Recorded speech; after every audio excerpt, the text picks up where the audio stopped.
I'm drinking out of my Cincinnati Bengals mug today. Oh, And the reason, well, number one, it's September. Football is like happening, right? yeah. Secondly, there's something about connection, which is our topic today. And the interesting thing about connection when it comes to, let's say, sports franchises, or let's say the Marvel Cinematic Universe, or any of these things that people are connected through, fandom, let's say, where it can become almost fanatic. But it's really interesting. And the reason I bring this up I'm coming in hot right out of the gate, is today, this morning, because we started a little bit later than usual. It's a busy time for you, for me. School is underway. There's lots going on. But I made I was on Facebook because I go on there to see if there's anything that I need to do before I jump into the day. It's kind of like that low energy night owl kind of stuff. I can do that normally to start the day. I'm normally putting things out and not really seeing anything. But unfortunately, I saw something. And it has, I wouldn't say it's fractured my connection to this team, but it's the first time I've felt not good about being a Bengals fan. This is wow. This is I'm not familiar with this is something that we have not discussed at all, and I have no idea.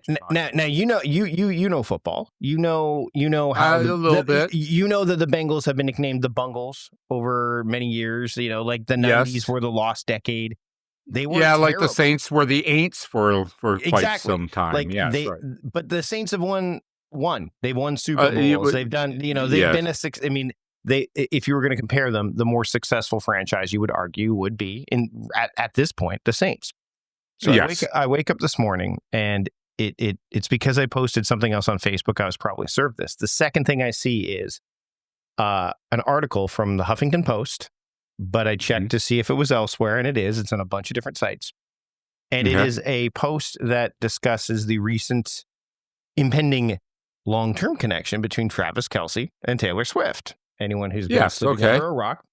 So there's a certain political figure in the United States that is worried that this will cause a fix to be in so that the Chiefs will win the Super Bowl.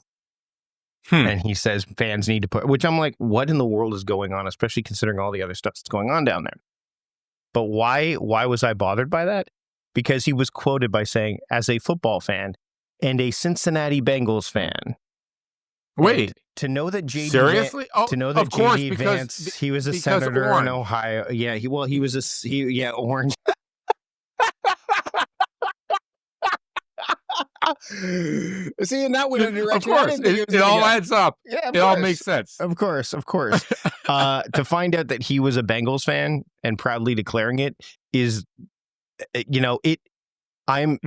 I've been connected to that team since I first watched them. Like my connection to that, to the NFL in general, was seeing my dad, like going into the rec room randomly, and my dad is watching the Super Bowl between the Bengals and the 49ers, not the Boomer Montana one, the Ken Anderson. So we're talking 81.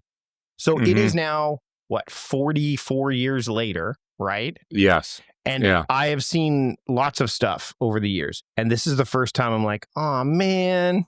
Like, I've seen the we've drafted terribly. We've let people go. All that stuff. It's like, that's what does. So the reason I bring it up, other than obviously it's a nice little, it's current affairs stuff, but also it doesn't, a connection, the importance of connection isn't just the connection itself. It's the strength of the connection.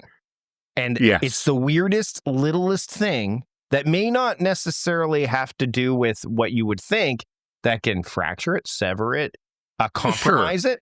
And that's so long story to get there. But I mean, it's still a funny one because that's I mean, and of course you're going to hear people saying, well, you shouldn't, just because that's the thing shouldn't mean you shouldn't be a Bengals fan. I'm still a Bengals fan. It's just the first time I felt kind of like, oh man.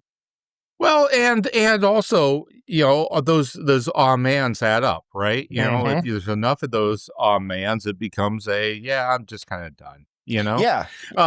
But that said, also too, I know how long you've been a fan. I know, we've had the opportunity because I asked you many years ago now, we were, having drinks. You happened to be in town. No, I forget. We were in town somewhere. together somewhere? We were Probably somewhere, and we were probably out, somewhere. you were having a beer, and you were talking about the Bengals, or maybe there was football on the sports TV thing or whatever, but I asked you, I said, so Like everyone does. oh, yeah, you're Canadian, right? Yeah. You're So, not from Cincinnati, so yeah. So, why the Bengals? Um, and this is actually an what interesting connected point because you know why. I've told you why. right.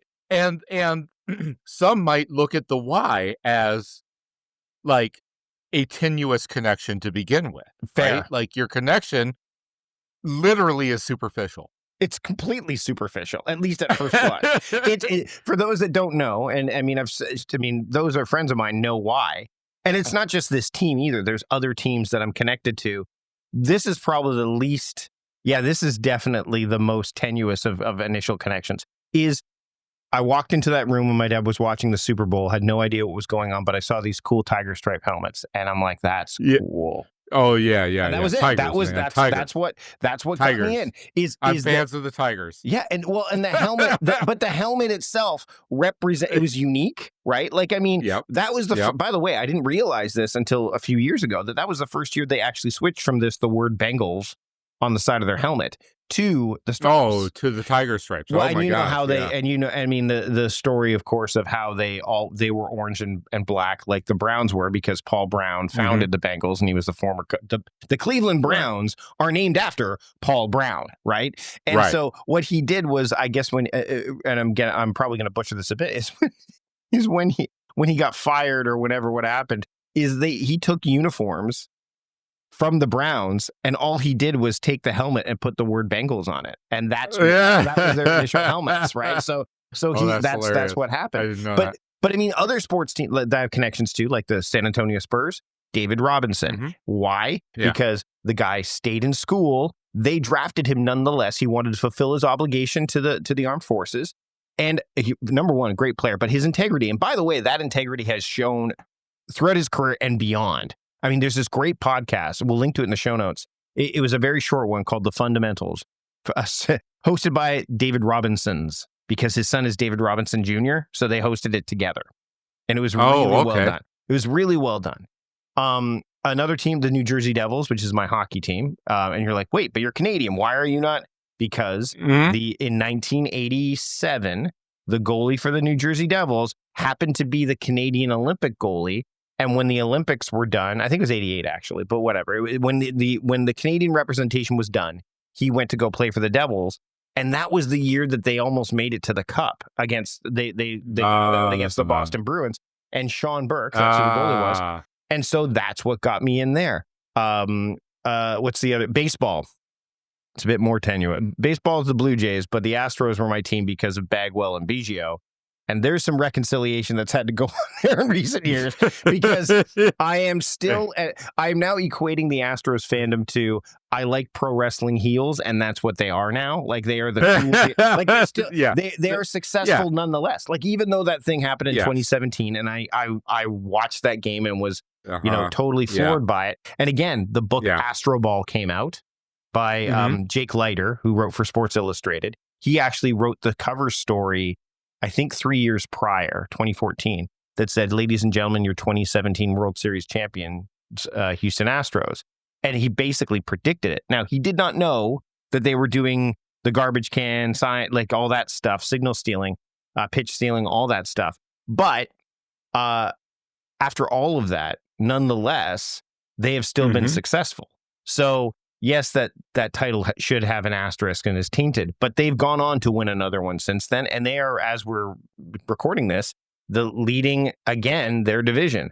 But that was all related to the caliber of those players of Bagwell and Biggio. And then, of course, soccer, which is my newest kind of sport that I followed, was because of Jamie Vardy. And why? I'm not from Leicester. I'm not from Leicester City, but you could probably guess why. I could finally put my name legitimately on the back of a sports jersey. And See, so, there you go. so none of my, I mean, I'm a Blue Jays fan, sure. I'll be waiting a while for Rhone, I'm sure. maybe not. But nonetheless, like, so those, and I mean, again, it's connection is such what you connect to. I don't think. Yeah. By the way, everybody, welcome to Patrick and Mike's sportscast. Yeah, exactly. But what we connect, but what we connect to, I don't know that we look, because we're moving so quickly and we're busy, like we just talked about, that we sometimes don't sit back and go, well, why are we connected to this? What? Yeah. And I think that we could benefit from that too. I think we could. Right. Back and just reflect on that. But I do think that there's something about, like, why do you have the friends that you have, right? Mm-hmm. Why do you have, why are you married to the person you're married to? Why, that there are shared things there, right? Mm-hmm. And what you were talking about at the beginning is not so much necessarily, it's not about the Bengals. Well, no, it's not about the Bengals, but here's what it's about. The reason why you have the friends that you have, and the reason why you're married to the person you are, and the reason that you have the relationships that you do, is because at some baseline you have shared values. Mm-hmm. Yes, you have shared values, and that even goes to, it goes along with sports teams and celebrities and whatever. Why are Swifties? Yeah, sure, it's because of the music, but it's also because she is a genuinely decent human being who has a set of values and lives and dies by them, right? Mm-hmm. And there are copious stories over and over and over again about her going out of her way to I don't know, just be a decent human being, right? And to use her platform and her money and whatever for good, and not to do it in a showy way, right? Right. We didn't hear about the $100,000 bonus that she gave to every single one of her truck drivers from her. It wasn't her going, I'm giving this $100,000 to my truck drivers. Look at how great I am. Yeah. No. You heard it from the truck drivers who were like, holy crap. Yeah. This is beyond you have no idea what this is going to do. I'm going to be able to finally pay off my mortgage. I'm going to finally be able to, it was from those that received the blessing. So there's a values thing there that people connect with and that they admire and even aspire to, right? And sure, it could start off with something as kind of tenuous, especially with like sports teams or whatever, as oh, he's got the same name as me, or I like the color of their helmets, or I like, I mean, it can start there, but at the end of the day, you begin to find in that connection those things about the team that really resonate with you, right? Yes. I mean, to a certain extent, Vikings fans are Vikings fans because they are the sorts of folks that root for underdogs, that love underdogs, and that, even when underdogs are really, really, really under.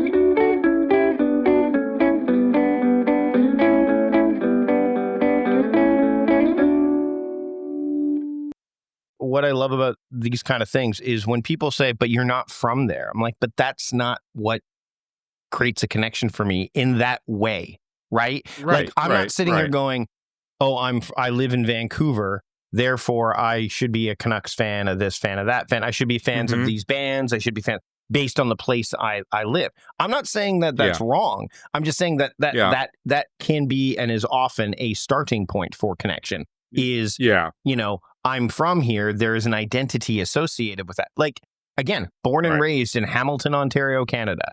if someone was to ask me what my favorite Canadian Football League team is, it's the Hamilton Tiger Cats. Why? Because I grew up watching them, right? And I could go, and I could go, and you're see from them there, play. And I'm from there, and it represents the kind of place where you're from. Sure. You know, what's kind of interesting to me, at least about myself, is that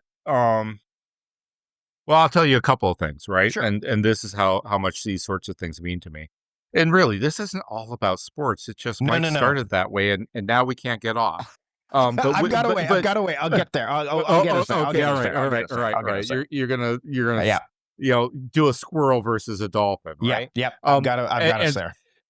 Perfect. Okay, so here's the deal.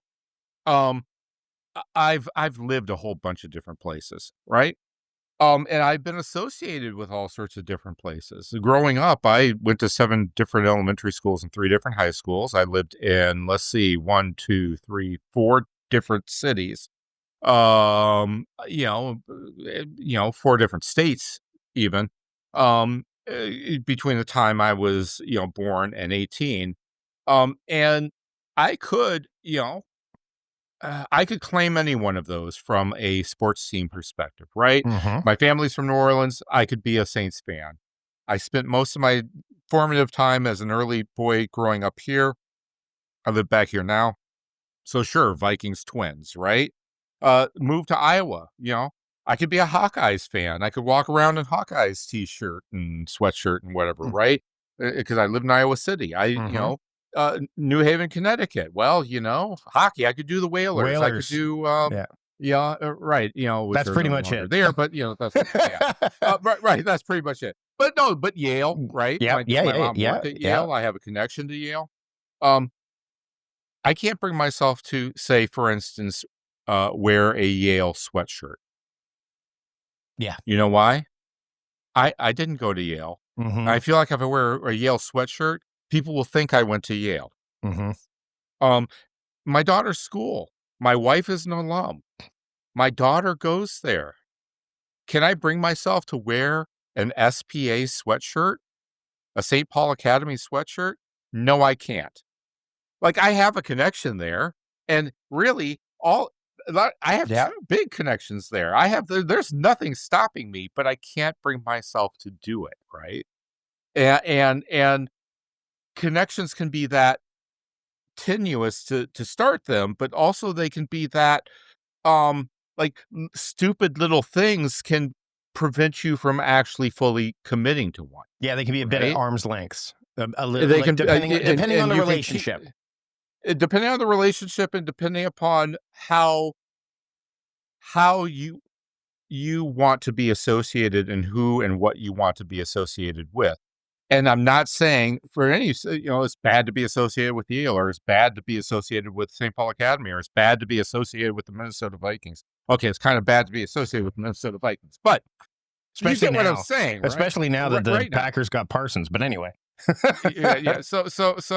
So, oh my God, then don't even get me started with the Packers fans. That's a whole different level of connection. But they own the team. The community owns the team. And that's the thing. That's the thing, right? And they don't let you forget that. Of course not, because they're the only ones. And that's a good example, because it's like the community, which is the smallest community in professional sports, I believe, definitely the NFL. Is owned by you could buy shares. You can own, that's the connection. Like, you could literally own that.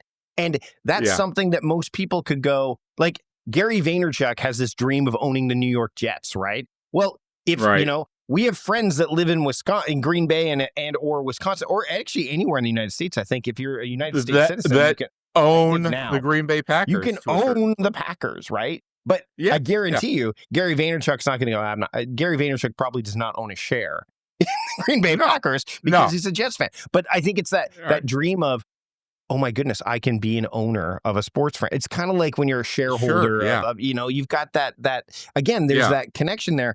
But the other thing that's interesting about connection is when I think about it not just with people, not just with physical things that you can see, touch. We obviously know about spirituality. And I was watching the movie The Way last night, the Martin Sheen movie that he starred in that was directed by his son. And I've seen it twice now. I hadn't seen it in a while, and of course, I saw like a clip on a video somewhere. I'm like, you know what? I want to see this again. I think this is an interesting. I don't. Have you ever seen The Way, Patrick, at all? The movie The Way? I haven't actually, but I'm familiar with it. Yeah, directed It- by Emilio Estevez. it's the story of a journey of the Camino, the pilgrimage that goes the from El France. Camino. The Camino, whatever it's called. Yeah, they call it the Way of St. James is what it translates to. Camino de Santiago. That's it. Thank you. Because there's a lot of words that got thrown out there when I was watching. Plus, it was late at night. But I remember, like, I was raised Catholic, but I don't practice any longer. I consider myself to be a spiritual person, not necessarily religious. But watching it, I'm like, yeah, I could see, like they're saying, hey, some people that do this, do the walk, they are not religious. They are not spirit. They are just doing it because they've got what is the reason for you doing it? And the story talks about why the Martin Sheen character does it. I don't want to spoil anything. But to me, I was like, I literally wrote down immediately in my to-do list, like, consider doing the Camino at some point. Like, I just put that down. And so that is a connection, that point that I've made, where I'm connecting it to, like, the relationship of watching that movie, knowing full well that, I know it's very spiritual. I know that you're going into churches, whatever. And even the one character in it has no intention of going into churches or anything like that. But the point is that what you connect to, you don't always expect to connect to. Like, it can be this thing that resonates because, as you point out, it hits your values, or it's something maybe that you're looking for. And that's why when people say, I want to manage time, I'm like, what you should connect with time. You should find ways to connect with that, because it'll lead you. Taylor Swift interview recently said, flashback to her interview when she was 14. And someone said, well, what if you don't become a pop sensation or a music star? She goes, well, I think I'll be a writer because I think, I've always heard that you do what you love, and I love music, so I'm not going to stop doing it because I love it. And I'm like, that is the advice, like, that is an embodiment of advice that people talk about. But then you have other people, and no disparaging Cal Newport's, So Good They Can't Ignore You, where he says, don't follow your passion. Following your passion's a bad idea. But Taylor Swift did. And yes, she comes from a family of privilege and all that stuff, right? So there is, there's nuance there. And we've talked about nuance before. Yeah, for sure. But we don't, I think if we asked ourselves, maybe in reflection, or just, if you're a praying type of person or whatever, is questioning not what did I do today? Where am I going? Like, what am I connected to? What are the things that because that I think leads you to a better, no pun intended, to a better way. Well, sure. And I think that, I mean, so, long story short, I am Catholic, converted Catholic. My mom, I was raised Methodist, but my mom married Catholic when I was 10. I converted to Catholicism when I was 12. I, went to catechism classes, and I went through confirmation and communion, a whole like all of the stuff. Same. Right? So I am a Catholic. But I am like you. I don't regularly go to church. I'm not a practicing Catholic. I don't necessarily consider myself Catholic. I consider myself a small b Buddhist, but that's a whole other thing. But that doesn't matter, because the funny thing about being Catholic is that once you're Catholic, you're always Catholic. You've confirmed it. You're right, exactly. You can't.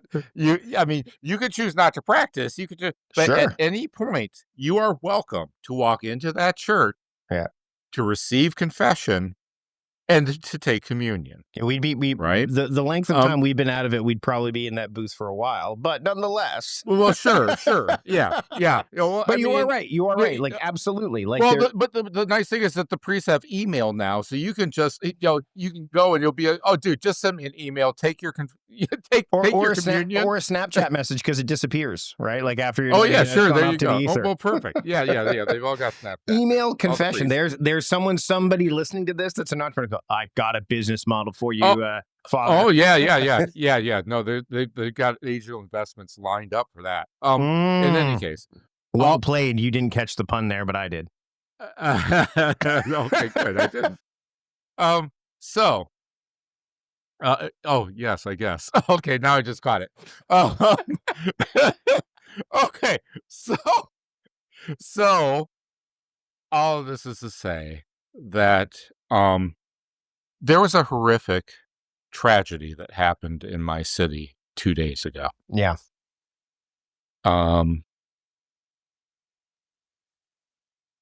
Somebody with a severe mental health crisis. I don't want that to go unnoticed either. But I also don't want to blame the mind. We've got to blame the guns. But she decided that the best way to end her life was to make a giant statement by pointing her gun through the window of a church, a Catholic church, where children were having Wednesday Mass, and to open fire, killing 2 children, injuring 20 others. The stories from it are just heartbreaking. A 10-year-old who was saved from being shot because his friend covered him and took the bullet for him. Yeah, I saw that. Unreal. You know? Yeah, right. Here's the deal.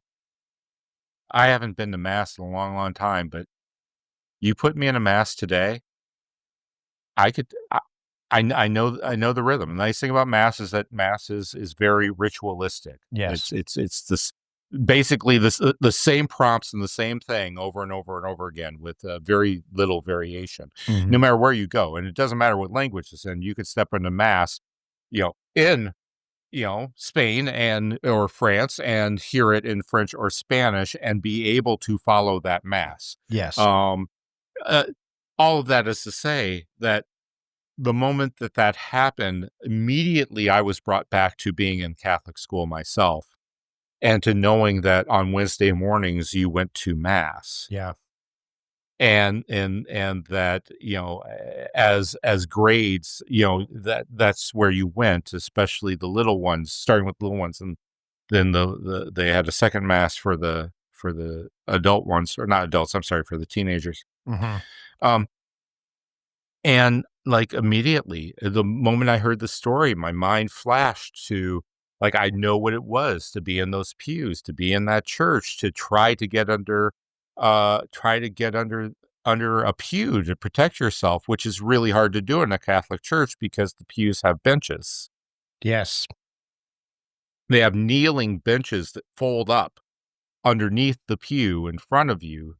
And so it's hard to there's this extra space that's not there that there might be in a regular church, if that makes sense. And you can't go backwards you can't go backwards under your own seat either. You can't go forward, right? Because exactly the kneeling is there, and then you can't go backwards because there's not enough room. And even though I am not a practicing Catholic, it felt like an immediate assault on my faith.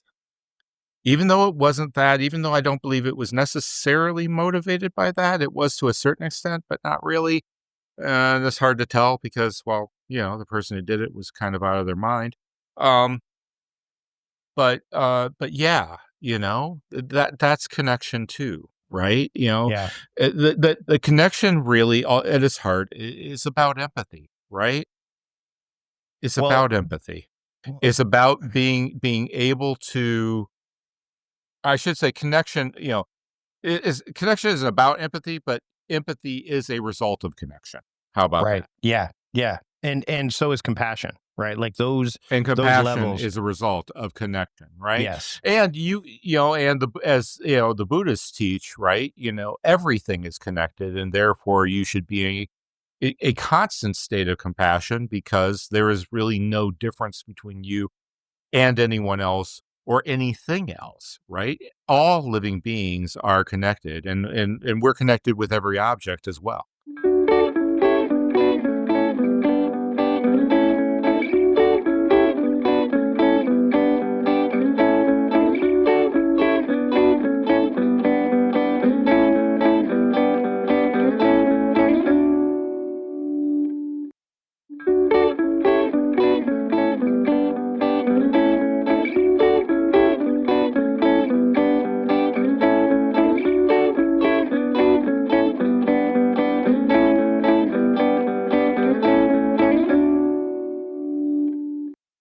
I would argue that, frankly, most, if not all, religions are about connection anyway, right? Like Sure. again, Yes. once you put humans who have flaws and things of that nature. I was watching a video today about the 3 paradoxes of Christianity. It just showed up, and it was like the problem was it took them long story short, and again, I'm paraphrasing it. It took the kind of those that were forming the faith so long to get it dialed in right, like to what they meant by the Trinity and stuff, that it seemed there were so many atrocities happening during the phase of trying to go from concept to what construct was, because everyone had differing ideas of what it was like, which we still see in those areas. And we're not theologians here. Patrick and I are not. We aren't. But I had the same experience with you as going to Catholic school from kindergarten all the way to grade 12. Learning about religions. And it was really interesting because I remember learning about religions in grade 3, and we did a tour of the different areas, which is interesting because in our little town that I went to kindergarten through grade 5. All of the churches, all of the religious, any of these, they were all churches basically, were all along the same street. Like they weren't too far. Yeah. That's not unusual, close. especially in a small town. Yeah. Yeah. So there was an Anglican church, a Presbyterian church, a Baptist church, a United, a Lutheran, and we did a tour of all of them. They welcomed. And that was the part that I was like, okay, so we are all like, I remember distinctly asking what the differences were, right? Like the Anglican difference was, and this is again, grade 3. What's the difference? Well, priests can get married. That was the biggest difference that anyone shone a light on. And of course, I didn't hear the story about why the Anglican religion was quote created. I'm not going to share it here. If you want to Google how or look into how it was created, it's pretty well known how some of these, that. But what really struck me, and I remember this vividly, is when we finally did all the tour and went back to school. And then the next day during religion class, the teacher wasn't pointing out the connective tissue between those faiths. She was pointing out what was wrong about the other ones. Oh, interesting. Yeah. And that's where connections start to break down. It's the same thing if I was to say that, and again, you said it's the guns. And yes and no. And the reason I say yes and no is because it's obviously more complicated, but it's about gun control. Like that's what it's about. Oh, like, sure. No one should. Sure. Yeah. Yeah. And but the problem is it becomes black and the nuance gets lost. It's either, they're going to take away every gun or it's either, there's no middle ground, right? The middle ground is very, very muddy. And again, as I'm not from the United States, as everyone listening should know, seeing that from another side, again, you're like, well, to me, the problem is simple, right? Like, just ban them, right? Ban that, like, get like, but because I'm not connected to it in such a, in a tighter fashion, because number one, I'm not American. The immediate reaction wouldn't be, well, what do you mean? How would you do that? You're not from here. You don't know what's going on.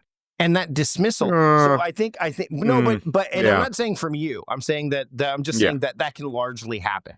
And it's because and so when I think that the strength of a connection requires things like you pointed out: empathy, compassion, discourse, civility, the ability to realize that there's nuance. If I was so bothered to the point, to go back to what we talked about off the top, that I read that story and I'm like, oh my God, this guy's a fan of the Bengals. I'm out. Like that to me is like I've gone too far. 40 years just for that. Yeah, However, when and you know I'm a pro wrestling fan, when all the stuff started going down with Vince McMahon, I was like, okay, I'm nope. Like, you know, until he was gone, I canceled my subscriptions. I did because that was again, values, a bridge too far. And I think if we look at what we're connected to and why, you know, whether, and again, it doesn't take a lot. Like, and I think you can practice by starting with these small things. Like, why am I, you know, John Acuff talked about this in one of his books where he said he hires somebody to do his lawn. Like, I don't mow my lawn. And he goes, here's why. I don't care about, I care that my lawn looks good, but I don't care enough that it should be me that does it. So I'm going to do the things I care about so that I can get that thing done. So he's connected to the outcome of what the lawn should look like, not in him doing it. Right. And I think if we start asking those, like if we start to apply those quote softer, nuanced terms to things like time, to-do lists, relationships, friends. Oh yeah, sure. But that takes effort. That takes us to recognize that if we pause for a minute and go, why do I feel that way about this? Or what does this mean? Or how am I connected to this? I think it can lead to better decision making. Well, sure. I mean, I think one of the things that is a useful exercise to do, and my wife and I do it together about once a year, is to really take a look at, like, you know, what you've done, what you plan to do, and to really kind of go through each one and go, okay, well, why? Why is this important? Why am I doing this? Why am I, you know, what happens if I don't do this? Right. You know, like to really go through and ask those questions of especially your kind of larger P projects of like, you know, wow, you know, you know, what would, you know, the mowing the lawn is an example, right? What would mowing the lawn, like, why? Like, what does that matter? What does it mean to me, right? Because you know, depending on the ordinances of your city, you could just as easily replace your lawn with some AstroTurf. Our neighbor's done that. AstroTurf. Yep. Our neighbor has like the fake lawn out front. Our garden was growing overgrown. We're like, you know what? We're done with that. We graveled it and put pots. We still have a nice looking front, but we didn't. What do we want? We wanted the outcome of a nice looking property with little maintenance. No maintenance. Yeah, you didn't want to have to weed. You didn't want to have to, you know, have to do all of the stuff to keep it looking good. It also helps you find, like, when that happened, we were like, all right, well, how do we do this? And my wife's like, I work at a school. There's students there that are trying to earn a little bit extra money. One of them happens to be a lapsed landscaper. Why don't I ask? And, perfect. And perfect. So I think the other thing is when you start to really connect, you find unique solutions. You think outside the box a bit more. Because you're strengthening that connection for yourself, which then can allow you to come up with. You're getting creative, I guess. The connection can also bring creativity. As I've often said, you know, saying no is saying yes to other things. And so when you're able to take some of that stuff that you really don't enjoy doing, that you wish you didn't have to do, but you feel like, well, I got to do it, or you know, and you're like, no, someone else can do this, and I should find a way to make that happen. And I, you know, should be willing to pay or do what it takes to make that happen. Then it's amazing the amount of like things that frees you up for the things you really do want to do and really do enjoy doing and really, you know, and really, really matter. Can I share a quick story before we wrap up? I know we're getting close to time. Just a real quick story about how AI has helped me with this a little bit, which is weird. You're like, wait, connection. So I've been using AI a lot for recipes, for cooking, for timelining our food. Remember when you shared this recipe with me while the chicken in the Instant Pot, the cream cheese chicken, the crock pot. Yeah, the crock pot. I use an Instant Pot. But nonetheless, so I have made it so that when I'm cooking, I will often say, here's what we have. what can I make for the week? And I've dialed it in gradually, bit by bit by bit, so that I am making good meals with time on my side. And not only that, with the fact that it's making life easier for my wife, for my son, and I'm finding that because I've been able to do that, I'm able to connect to the things that I really should be doing during my work day because I work from home. Same thing with, and it's reducing decision fatigue too. Another quick thing I did yesterday was, as we get older, our feet stop growing and we just don't buy new shoes for a long time. And then all of a sudden we look at the Bible, oh, I need new shoes. In fact, I need 3 pairs of new shoes. I actually had AI help me decide. I'm like, I don't need to think about this. I just want to know what shoes should I get based on my da-da-da-da-da. And I put it all in there. And by the time I came home, I had spent very little money on a pair of shoes that can fill 2 of the gaps that 2 pairs of shoes did before. I now have 1 pair that fits both. I saved money. I saved time. I got what I needed exactly to the parameters that I wanted. And what's the outcome? What did Mike want? Mike wanted to be able to go walking in the rain in Victoria while he writes. That's all I wanted. Mm-hmm. I want shoes that can help me with that. It's like, here. And I went and I said, here are the shoes that I have that I can choose from. And it's like, pick these. I'm like, okay. And someone will go, and I've had some people say, why are you letting AI make your decisions? I'm like, I'm not letting AI make my decisions. I'm asking it to help me with decisions that aren't going to impact. Aren't that important? I don't need to and yeah, you don't need an accurate answer like you would for, say, right. You need an opinion. You need some help, a pointer. You need someone to save time that you would otherwise spend doing a Google search and reading a bunch of reviews and trying to figure out and trying to decide and all of that other stuff. Same thing with recipes. All of that work to something that's better at it. Yeah. So bottom line is, I think that thinking more about how you connect, what you're connected to, and connection leads to, a whole bunch of different things, but also will help you with clarity, which is the subject for next month. Yeah, that's a great way to end it. So looking forward to that conversation again, Patrick. Hope we're in that busy time of year. So I think by, October, which, by the way, we have that episode, it'll be like the week of Thanksgiving here in Canada. So, we go down that path again. But where can people pick up your book, and where can people learn more about you? Patrick Rhone. PatrickRhone.com. PatrickRhone.com is the place to go. And you know where to find me. All the links are in the show notes. Thanks so much for being here, Patrick. We'll see you next time. All right. Yeah, thanks for having me.